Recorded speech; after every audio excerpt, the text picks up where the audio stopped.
सब दोस्तों को अस्सलाम वालेकुम। जैसा कि पहले हमने वीडियो ज़िक्र करवाई थी जो है रमज़ान के बारे में, अभी उस आयत का पिछला हिस्सा आपको बताएंगे और उसकी तफसील आपके सामने रखेंगे इंशाअल्लाह। अल्लाह ताला से दुआ है कि अल्लाह ताला अमल की तौफीक अता फरमाए। तो हमने जिक्र किया था या अय्युहल्लज़ीना आमनू कुतिबा अलैकुमुस्सियाम कमा कुतिबा अलल्लज़ीना मिन क़ब्लिकुम लअल्लकुम तत्तक़ून।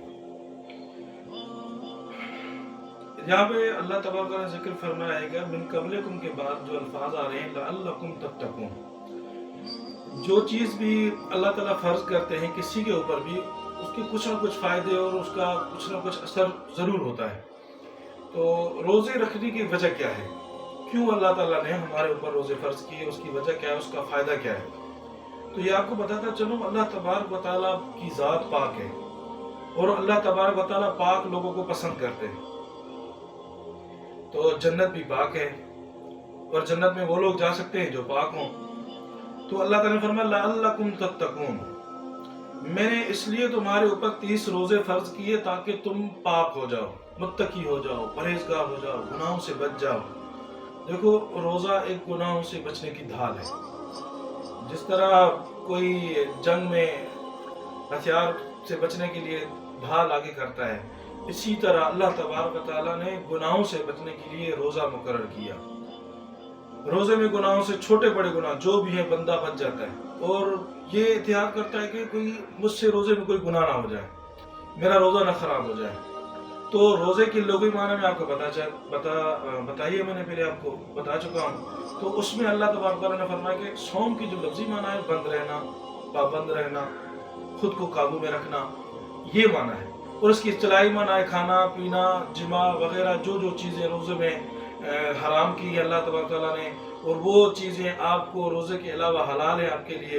तो ये सारी चीज़ें जो भी हैं सब रोज़े की हालत में हराम है।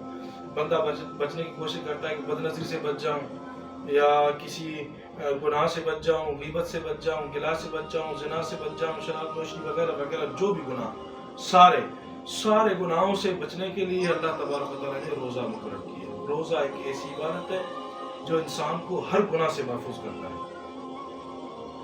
तो इस रोज़े में कुछ रियायत भी है कुछ लोगों के साथ। फ़र्ज बहरहाल हर मर्द औरत के ऊपर रोज़ा फ़र्ज है। रियायत जो है वो वक्ती तौर पे है, जिस तरह बीमार से रियायत है, मुसाफिर से रियायत है, वो वक्ती तौर पे है।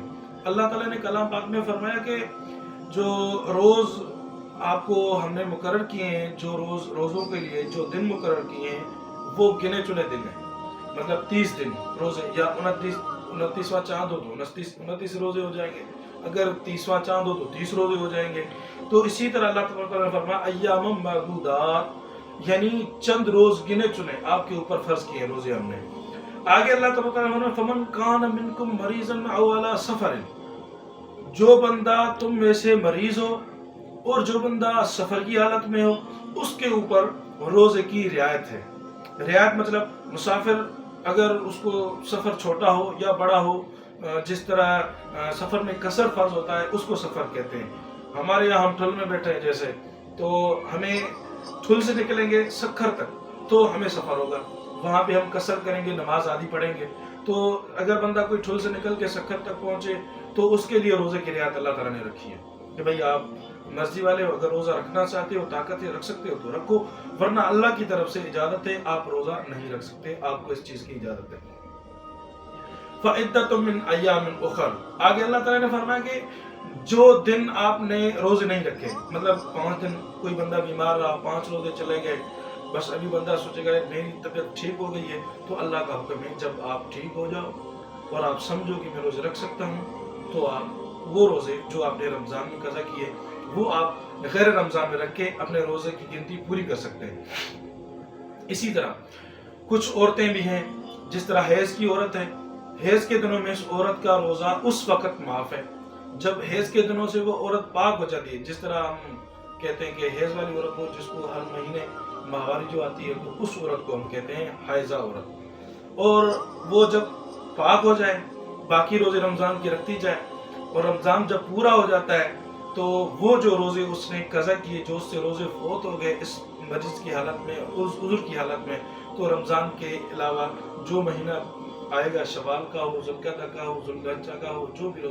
مہینہ ہو، اس مہینے میں وہ عورت اپنے روزے گنتی کے حساب سے جتنے اس نے قضا کیے وہ رکھ کے اپنی گنتی پوری کرے گی۔ اور دوسری ہے نافسہ عورت، یعنی جس کو نفاس آئے، بچہ جننے کے بعد 40 دن تک اس کے اوپر نمازیں معاف ہوتی ہیں، بہرحال روزہ معاف نہیں ہوتا۔ اس نافسہ جو نفاس والی عورت ہے نا، تو اس کو پورے روزے رکھنے چاہیے، 30 روزے، اگر نفاس کے علاقے میں 30 روزے گئے یا 20 روزے گئے، 10 روزے گئے، 5 جتنے بھی روزے جا رہے ہیں، تو اس نفاس پورے کرنے کے بعد اور باقی روزے جو اس کو نصیب ہو رہے ہیں وہ روزے رکھے، اس کے بعد یہ روزے رمضان والے قضا کر کے بعد میں رکھے گی۔ یہ عورتوں کا ہو گیا۔ اور وہ عورت جس کا بچہ دودھ پہ ہو اور وہ روزہ رکھے گی، اس کو خطرہ ہے کہ میرا دودھ سوکھ جائے گا اور بچے کی خوراک پوری نہیں ہوگی، بچہ بیمار ہو جائے گا، اس عورت کو بھی رعایت ہے۔ آگے چلتے ہیں تو اس عورت کو بھی رعایت ہے جو حمل سے ہو، پیٹ سے ہو، اس عورت کو بھی روزے رکھنے کی رعایت ہے۔ وہ اسی طرح ہے کہ اگر وہ عورت سوچتی ہے کہ میں روزے رکھوں گی تو میرا پیٹ میں جو بچہ ہے وہ اس کو تکلیف ہوگی، بیماری ہوگی یا خود کو کوئی تکلیف ہوگی، جان کا خطرہ ہے، تو اس صورت میں اس عورت سے اس وقت روزہ معاف ہے۔ اگر وہ حمل اس کا پورا ہو جائے اس کے بعد یہ روزے قضا کر کے سارے رکھے گی۔ یہ عورتوں کا مسئلہ ہو گیا۔ تو جو بندہ بوڑھا ہے اس کا بھی آگے بیان آئے گا، بوڑھوں کا، بیماروں کا، اور فدیے کا بیان آئے گا۔ یہ ساری چیزیں آگے اس آیات میں اللہ تبارک تعالیٰ نے ذکر کی ہیں۔ یہ سب چیزیں روزوں میں آئیں گی اور اسی طرح ہم نے کرنا ہے جس طرح اللہ اور اس کے رسول کا حکم ہے، اسی طرح روزے رکھنے چاہیے میرے بھائیو۔ روزہ ایک ایسی عبادت ہے، میں پچھلی ویڈیو میں آپ کو بتا چکا ہوں کہ روزہ ایک ایسی عبادت ہے جو اللہ تعالیٰ کے لیے خاص ہے، اس میں کوئی بھی شریک نہیں، کوئی دکھاوا نہیں، کوئی بات نہیں۔ لوگ روزوں سے گھبراتے ہیں، جوان ہٹے کٹے لوگ، وہ کوئی روزہ رکھتا ہے، کوئی نہیں رکھتا، سارا